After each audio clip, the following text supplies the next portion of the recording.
The qualification ratio is very low. I'll say this year I think 1.4 million people, that is 14 lakh, applied for JEE, but I think seats are very less available. Only like 2% of them actually get decent seats. So it is a very competitive exams, and it is only for them which can work hard consistently and who actually want to pursue engineering, you know, which have their own personal they also want to themselves to pursue engineering, not because of someone else, but they themselves have the passion to pursue it. You know, a lot of students commit suicide, especially in Kota. where we, every day we hear news stories where students commit suicide. And it is a very sad fact that the वहाँ के जो coaching centres है, वहाँ की जो hostels है, उन्होंने अपने पंखे वहाँ से निकाले हैं, फैंस वहाँ से निकाले, क्योंकि आए दिन बच्चे जो है सुसाइड करते हैं. इतना ज़्यादा प्रेशर रहता है, चाहे जेई का these are the top exams या नीट का हो, this is another top exam. तो इस हवाले से बहुत ज़्यादा प्रेशर रहता है. तो how do you as a topper see it? I see जो कोटा में like the big institutes and stuff, like parents they think कि अगर अपने students को कोटा में भेजेंगे then they will for sure get like IITs, NITs. But अगर आप statistic की तरफ देखें then even in Kota only like 10% of students actually get into IITs.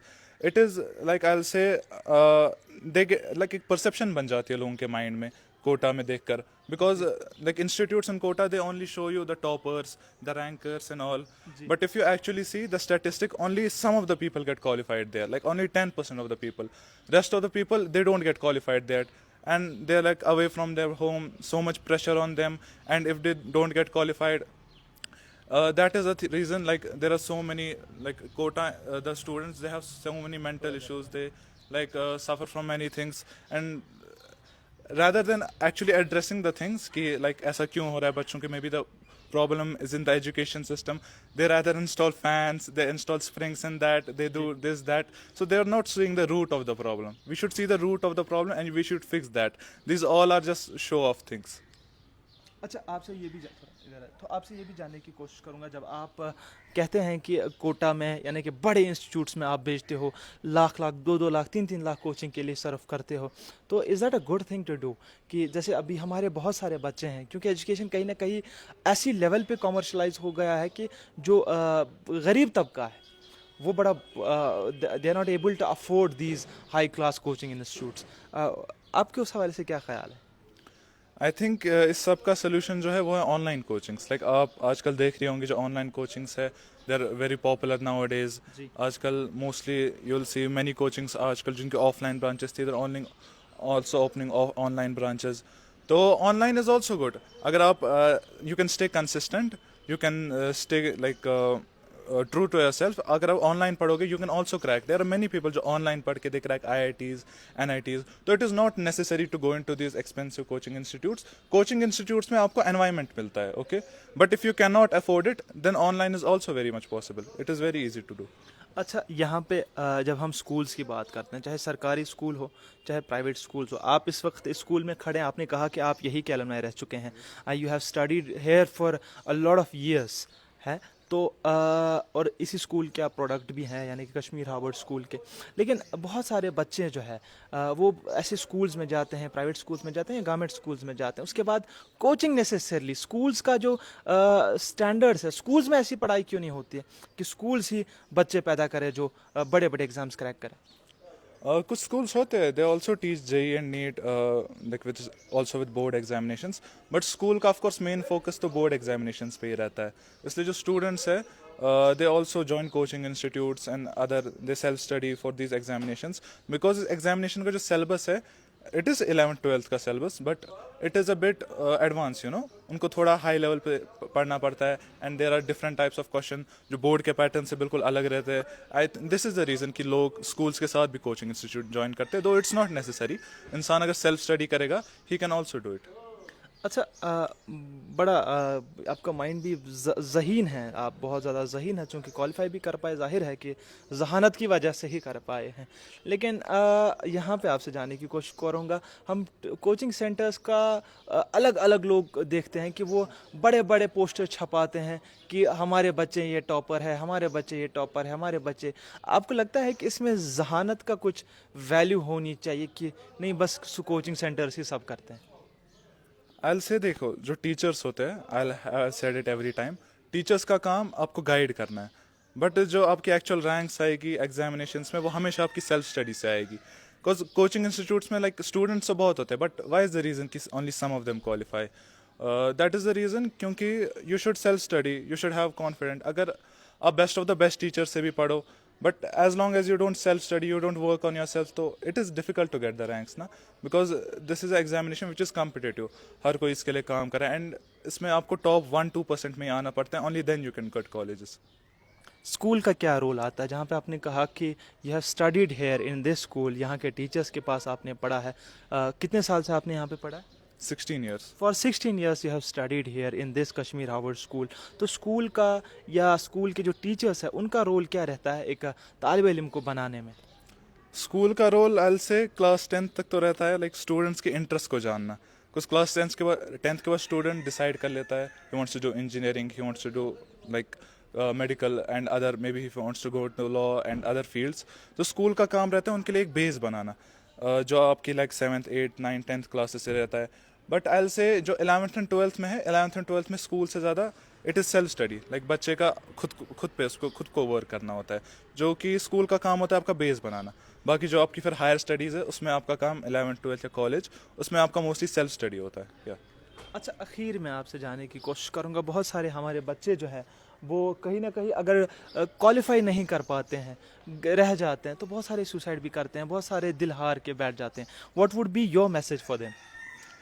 I say अगर आपने क्वालिफाई एग्ज़ाम नहीं किया है then it is not necessary कि you have lost it, like आप you won't achieve anything in life. अगर आपने honestly exam के लिए प्रिपरेशन की है देन इसका मतलब आपने हार्ड वर्क किया है and you have worked on your self. And अगर आपका एग्ज़ाम क्वालिफाई भी नहीं हुआ, still you have learned to hard work, you have learned to improve yourself, you have learned to sit for long hours, and that is something which will sit with you like on your entire life, and you will get much more benefit with it. So it is not, don't get disheartened that you haven't qualified the exam. You will have much more opportunities in your life. Absolutely, absolutely. You ended this interview on a very good note. जो पेड़ फल नहीं देता, वो कुछ नहीं देता, तो छाव तो ज़रूर देता है.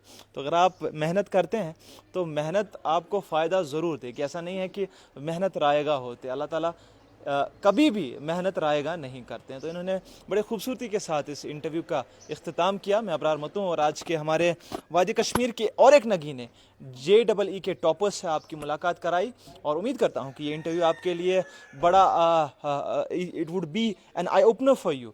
द रीज़न इज़ कि इन्होंने उन मामलात पे नज़र डाली कि चूँकि तालीम एक ऐसा मामला है जो हमारे पूरे मुआशरे को टच करता है. तो हमारे कई सारे बच्चे हैं जो इस वक्त कहीं ना कहीं जूझ ज़रूर रहे हैं, परेशानी में हैं. तो कुछ सारे मामलात पे इन्होंने नज़र ज़रूर डाली. अपने दोस्त अहबाब और ख़ास तौर पे उन स्टूडेंट्स के साथ इस इंटरव्यू को शेयर ज़रूर कीजिएगा जो कहीं ना कहीं कॉम्पिटिटिव एग्ज़ाम्स में पार्ट लेना चाहते हैं. एक ख़ास रिपोर्ट, एक ख़ास वीडियो, एक ख़ास इंटरव्यू आप तक पहुँचाने की पुरज़ोर कोशिश की. मैं अबरार मतू हूँ, QNS के लिए श्रीनगर से.